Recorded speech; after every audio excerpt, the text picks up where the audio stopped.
Politiciens véreux, fonctionnaires corrompus, promoteurs immobiliers voyous, justice passive. La Guinée devient-elle mafieuse?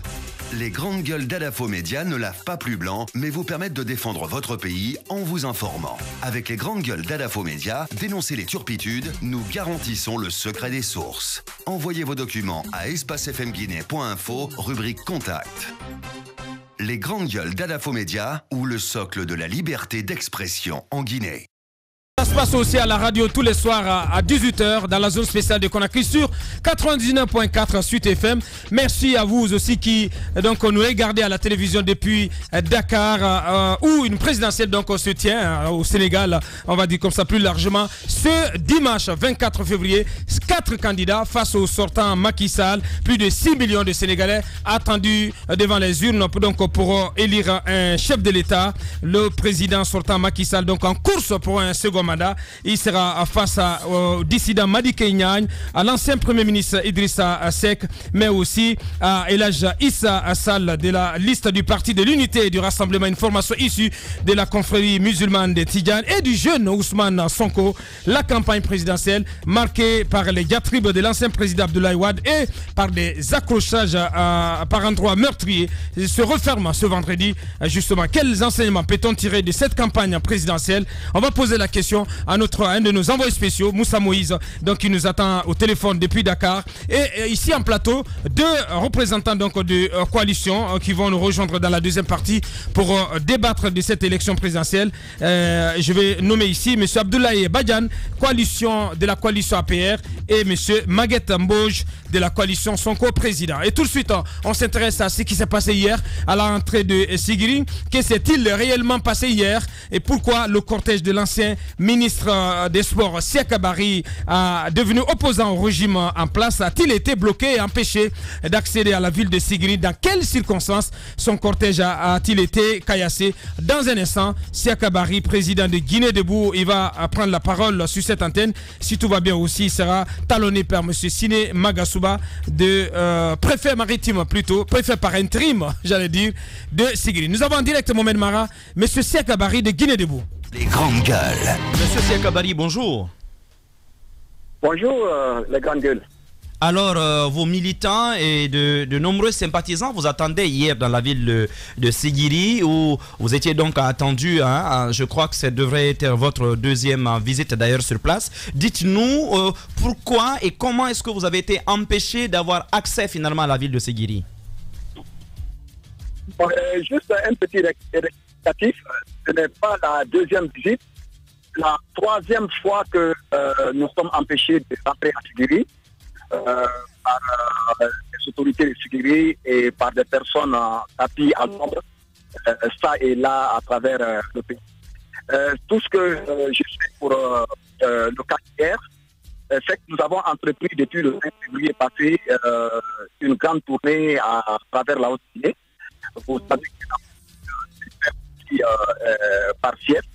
Et nous considérons naturellement que la Haute-Guinée, qui est notre zone de naissance, est aussi notre site. Et donc nous avons commencé cette année par Dapoula. Nous avons ensuite fait pour ça, nous avons fait Cancan, nous avons fait Kézé. Et hier, c'était l'étape de sécurité. Nous avons donc quitté Cancan le matin très tôt pour rallier Sigiri. Arrivé à Dibakro, nous avons fait escale pour recevoir les salutations de nos nombreux militants qui sont dans le mouvement. Et nous avons fait autre type d'escale côté de Djumabana.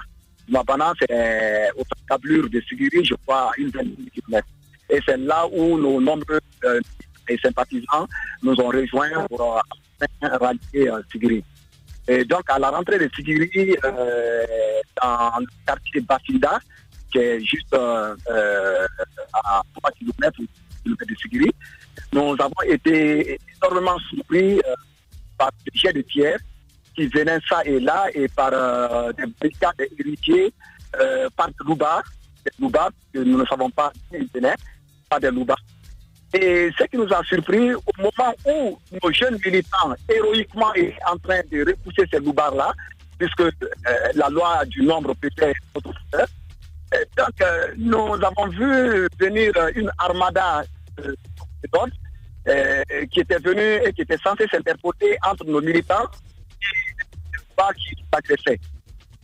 Mais de force d'interposition, cette force s'est transformée en force de répression, très malheureusement. Ce qui a mis fin à notre aventure du côté de Sigiri. Nous avons appelé l'État local. Nous avons vous voudrez bien vous déplacer, M. Barry, vous déplacer un tout petit peu parce qu'il y a une mauvaise liaison, une mauvaise connexion et ça ne ressort pas très bien à l'antenne. Vous continuez votre récit, M. Barry. Oui, donc vous nous excusez parce que là nous sommes en route pour Dingirai et nous nous sommes arrêtés juste à avoir un peu de connexion avec vous. Bon, donc je disais que nos militants avaient fini par repousser les assaillants, les Touba, et nous avons vu venir dans les postes de l'ordre, que nous avons vu venir en force d'interposition entre nos militants qui sont rentrés dans la ville et les assaillants qui nous attendaient et qui bloquaient notre passage. Mais très malheureusement, de force d'interposition, cette force s'est transformée en force de répression. Et du coup, moi j'ai été avec le commandant de l'unité et le commandant m'a dit qu'il a reçu formellement l'ordre du supérieur hiérarchique que M. Siaka Barry ne doit pas rentrer à Sigiri et que tous les militants sont censés rentrer à Sigiri et que les militants sont autorisés de rentrer à Sigiri, même M. Siaka Barry ne rentrera pas sur le territoire de Sigiri. Pour ne pas ajouter à l'attention, nous avons préféré nous replier dans le cancan. Quelle est la conclusion que Siaka Barry tire de tout cela? 3 fois de suite, on vous empêche d'entrer à Sigiri. Vous tirez quelle conclusion à l'issue de tout cela? Bon, la conclusion que je tire à partir d'hier, c'est la frayeur. Je crois que c'est la panique, c'est la débandade du côté de nos adversaires à Syrie. Moi, je pense que la démocratie, c'est aussi le libre jeu. C'est un libre jeu politique. Mais empêcher un adversaire par la force, par la brutalité et par la violence à ne pas rentrer quelque part où il y a quand même des règles du poids. Moi, je pense que cela frise un peu la panique du côté de nos adversaires qui sont en train de cacher quelque chose sûrement à Sigiri. Sûrement à Sigiri, je pense que le parti au pouvoir est en recul, le parti au pouvoir est en perte de vitesse et Guinée Debout est en train de faire son chemin. Guinée Debout est en train aujourd'hui de ratisser large à Sigiri et dans les environnants. Et c'est ce qu'ils sont en train de cacher à la face à l'opinion nationale et à l'opinion internationale. Bien, M. Siaka Barry, président de Guinée Debout, donc en direct de la Haute-Guinée. Malheureusement, nous sommes bousculés par le temps. On va s'arrêter là et on ne peut que vous souhaiter du courage dans votre combat politique. Siaka Barry donc qui va poursuivre sa tournée. Il sera donc ce vendredi à Denguera. Une pause, on revient pour continuer cette émission. Véritable success story de la radio Espace Guinée, les grandes gueules, détentrices des meilleurs scores radio en Guinée, de la meilleure émission talk show, a donné le créneau horaire du départ au bureau et du retour à la maison, récoltant depuis des années consécutives le titre d'émission la plus écoutée en Guinée, toutes catégories confondues. Un grand total de plus de 5 millions d'auditeurs ont été fidèles au talk show Les GG, diffusé jour après jour sur toutes les stations du réseau Adafo Média de 9h à 10h30, un exploit qui restera longtemps dans les annales de la bande FM en Guinée.